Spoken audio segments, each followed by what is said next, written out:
चीन का नाम लिए बिना विदेश मंत्री एस जयशंकर ने दक्षिण चीन सागर में विश्वास खत्म करने वाले कदमों और घटनाओं को लेकर चिंता प्रकट की और इस बात पर जोर दिया कि अंतर्राष्ट्रीय कानूनों का अनुपालन और क्षेत्रीय अखंडता के साथ साथ संप्रभुता का सम्मान होना चाहिए। दरअसल विदेश मंत्री डॉक्टर एस जयशंकर ने 15वें ईस्ट एशिया समिट में भारत का प्रतिनिधित्व किया और इस दौरान उन्होंने चीन पर इशारों में निशाना साधा, यानी कि चीन कोई साजिश न कर पाए उसके लिए भारत ने उसको ये समझा दिया कि उसे अपनी सीमा में रहना चाहिए और दूसरे देशों की क्षेत्रीय अखंडता और संप्रभुता का सम्मान करना चाहिए।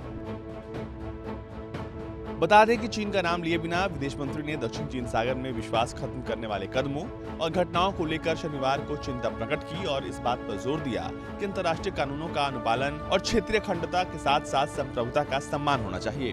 विदेश मंत्रालय की तरफ से जारी बयान के अनुसार दक्षिण चीन सागर के मसले पर विदेश मंत्री एस जयशंकर ने उन कार्यों और घटनाओं को लेकर अपनी चिंता जाहिर की जिससे क्षेत्र में भरोसा डगमगा रहा है। तो वहीं समाचार एजेंसी पीटीआई के अनुसार एस जयशंकर ने इस दौरान हिंद प्रशांत क्षेत्र के लिए हाल ही में कई देशों की ओर से घोषित नीतियों का हवाला दिया। उन्होंने कहा कि अगर अंतर्राष्ट्रीय सहयोग को लेकर प्रतिबद्धता हो तो विभिन्न दृष्टिकोण का समायोजन करना कभी चुनौतीपूर्ण नहीं होगा। अपने संबोधन में जयशंकर ने आतंकवाद, जलवायु परिवर्तन और कोरोना महामारी जैसी राष्ट्रीय सीमाओं से परे चुनौतियों से निपटने के लिए अधिक अंतर्राष्ट्रीय सहयोग की आवश्यकता को भी रेखांकित किया। इस सम्मेलन की अध्यक्षता वियतनाम के प्रधानमंत्री गुयेन जुआन फुक ने की। वो आसियान के अध्यक्ष हैं। विदेश मंत्री की टिप्पणी उस समय सामने आई जब चीन और भारत में पूर्वी लद्दाख में सीमा पर तनाव चल रहा है। वहीं दक्षिण चीन सागर और हिंद प्रशांत क्षेत्र में भी बीजिंग की विस्तारवादी नीति देखने को मिल रही है।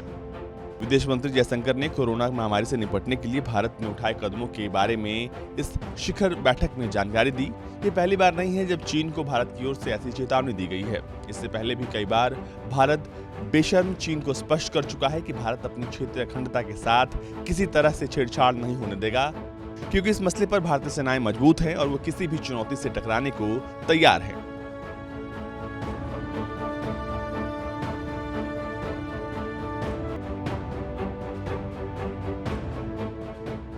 भारत को यह भी पता है कि चीन कहता कुछ और है और करता कुछ और है। इसलिए तो चीन के धोखे के इतिहास को देखते हुए भारत ने पूरी तैयारी कर रखी है और सेना अलर्ट पर है।